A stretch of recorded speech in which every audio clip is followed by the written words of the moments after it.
When I finally got around to playing The Last of Us, I was blown away by the incredible storytelling that it delivered. Naughty Dog just did an amazing job tying everything together in a nice little knot, showing an incredible story, exciting gameplay, and such an enticing world around the player's footsteps. But one part of the game really stuck with me. It wasn't the bond of Joel and Ellie going across the world to create the cure for mankind. It wasn't the cordyceps infection that took over everything around the player, but the music.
What makes the music so special?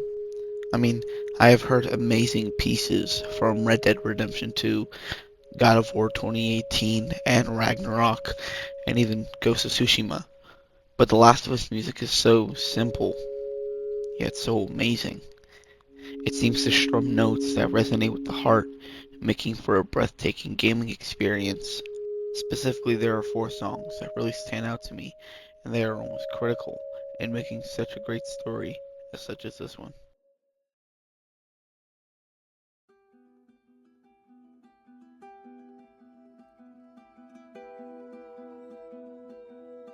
The main theme in this game plays in just the first few minutes of the game when Joel takes Sarah up to bed. It is so simple, but it holds so much power in each string plucked.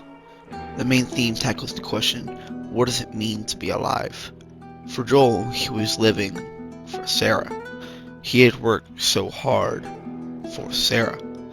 And soon after that theme played, the one thing he had worked so hard for fell apart in his arms.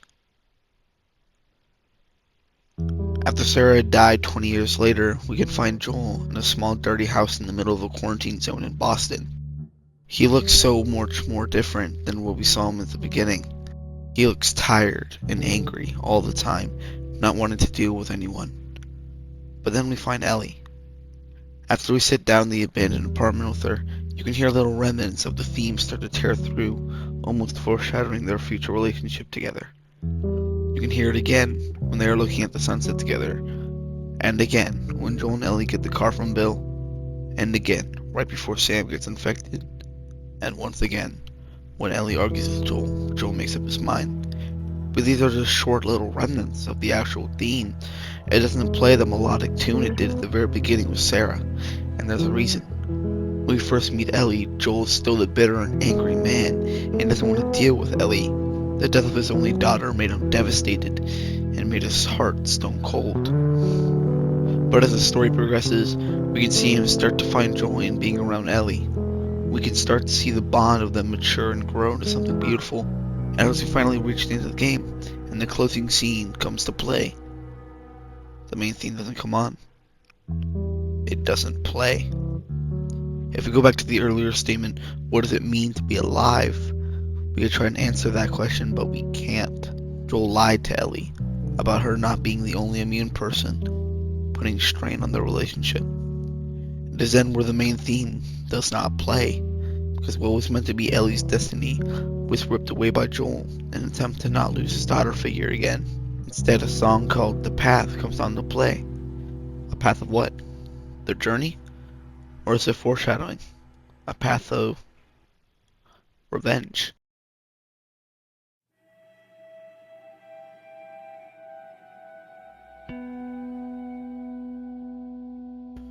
When playing through the game, you can notice that not everything goes right for our main protagonists. A tragedy seems to lurk around every corner waiting to pounce on our dynamic duo. Every time something bad goes wrong, you can hear the same song play. Not the exact same version of the song. The same song is there. It is called All Gone, and you can hear the song all throughout the game. It is played for the first time when Sarah gets shot, showing Joel using desperate attempts to save his child. You can hear it again when Henry shoots his only brother to save Ellie, and then commits suicide. You can hear it again when Ellie is trying to convince Joel to not get rid of her.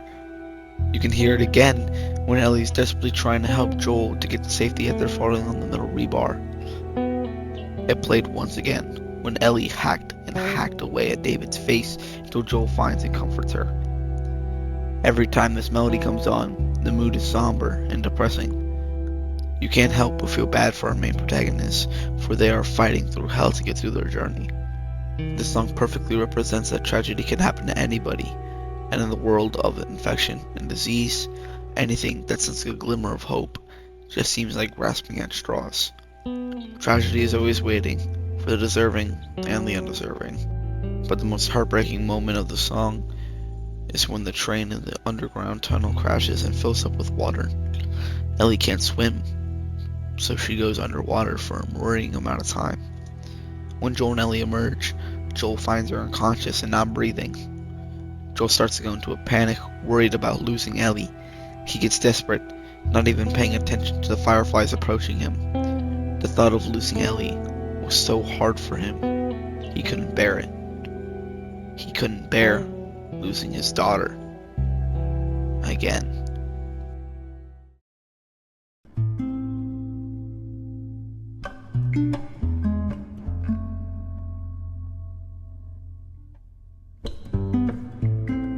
Halfway through The Last of Us Part 2, the writer makes a choice that enrages the player base. You are set to play as the person who killed Joel, Abby. Everyone was furious, so mad that they had to play as the quote-unquote antagonist. But then you get to play with Abby a bit. You get to learn more about her character, her life, her background, everything about her. And eventually, you get to learn why she killed Joel. Her father was a surgeon in charge of making the cure which would have killed Ellie. Upon Joel saving Ellie, he killed the surgeon that tried to stop him. Players got to understand why she did it, but it still had them mad. Progressing through the story, Abby finds herself being hung by scars or seraphites, but then she was saved by two rogue scars that broke the rules and become outlaws. During the interaction, one of the scars, Yara, had one of her arms brutally crushed to pieces by a hammer. Abby, Yara, and the second scar, Lev, find shelter in an abandoned RV park. Abby used basic first aid on Yara to help her. She then left to regroup with Owen at the aquarium. After their interaction, Abby finds guilt in leaving those kids alone. A song then starts to play, called Longing. The piece shows regret and past mistakes from Abby, and later in the song turns into a more positive tone, showing that you cannot live in the past but try to make time for the future. At the time, Abby felt bad for those kids. She had no idea why. Even though her group has been fighting these scars for the longest time, she can't help but show remorse for those kids. She lets go of past hate for the Seraphites, and goes to help the Seraphites she has sworn to kill long ago. She goes over to Yara and Lev, and she leads them back to the aquarium where Mel can operate an amputation on Yara. Abby and Lev grab the correct supplies needed, and the surgery was a success. But somewhere after the surgery, Lev runs away back to the Seraphi Island to go visit his mom. Abby and Yara find Lev, shaking and crying in the corner. His mom attacked him after she learned what he has done. Yara comforts him, and the three of them try to flee the island. In their attempt, Yara was killed. Lev is devastated, but Abby reassured him that there is nothing that they can do. Abby successfully gets Lev off the island, and while they sail away, a familiar song plays. It's longing, yes, but it's not the same. It's more full of life, and it shows the development that Abby has gone through. Abby is no longer looking in the past, wandering in the darkness, stumbling to fix things, but she is now looking for the future, finding the light, and using it to go forward throughout her life. No longer searching for something to desperately grab onto, but ready to just live. She finally is ready to go forward with Lev, and it is how the song displays those emotions, that sometimes the simplest thing that is presented is the best thing to do. I think a perfect example of Abby letting go is her final encounter with Ellie. Ellie finds Abby and Lev tied to poles, brutally beaten, starved. Ellie saves their lives, but hasn't forgiven Abby for what she has done. Ellie tells Abby to fight her. To her surprise, she doesn't. Abby's done fighting for something that won't help fix the past, and finally chooses to let go of what was holding her down.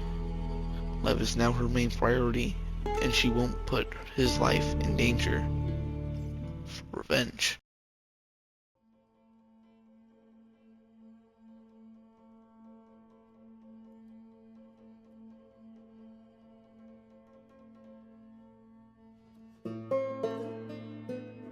In the second game, the main theme is almost the same, but it's not.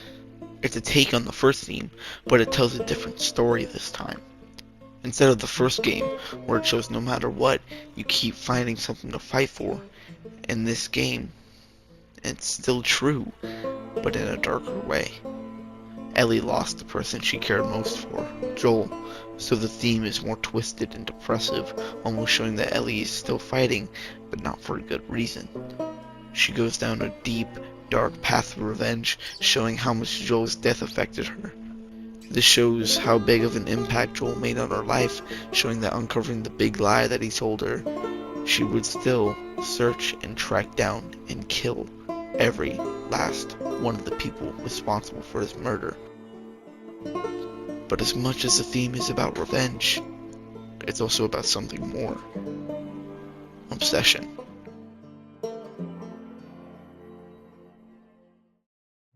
Ellie became crazily hellbent on finding and killing every last one of the people who was involved with Joel's death. She let nothing get in her way, killing the entirety of Seattle just to get one of the people who helped. Ellie's obsession on finding Abby becomes more and more desperate with each passing second, making people question if they even knew Ellie in the first place. Ellie becomes lost, trying to desperately find a way to cope with her loss, using revenge. Yet every gang member that she killed didn't help one bit. She still felt sad inside, trying to feed a bottomless hole and expecting it to fill up eventually. And finally, Abby beats her and her friends so bad that she finally saw what she was doing wasn't going to help. She finally realizes obsessing over something isn't going to bring Joel back. She realizes that it won't stop the pain. Ellie and Dina finally find that ranch that they always talked about, and Dina has birthed their child. Everything was great. Everything that they have wished for was granted, and they were free to live how they pleased. Then Tommy stopped by. He greets them and tells them about something. He knows where Abby is. Dina is furious that he would even try to bring back up that subject since they swore to stop trying long ago. But Ellie, she was stunned. She absolutely did not want to lose everything she has built up here. But she wanted to avenge Joel so badly. She tried to sleep that night, but the obsession just took her over, and that was it. Revenge got the better of her. Dina tried to stop her, but Elliot just had to do it. The effects of obsession were starting to come back, and she was ready to kill Abby at any cost. After a few days of venturing, she finally found Abby. She was beaten, starved, and tired. Ellie cut her down and yelled at her to fight. Abby told her to stop, but Ellie threatened Lev, so desperate to get the revenge that she wanted so bad. They fought, and she was right there. She was so close, and then she stopped. She froze. She had realized what she was doing. She had realized she's become the thing that killed Joel all that time ago. She let go of Abby, and the hatred stopped. Revenge has gotten her nothing. Revenge made her lose everything that she had cared for.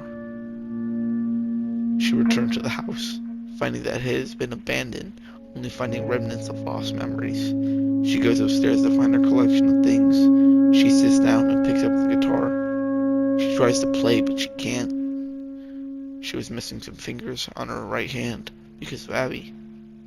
She's devastated, knowing that her obsession had got her there.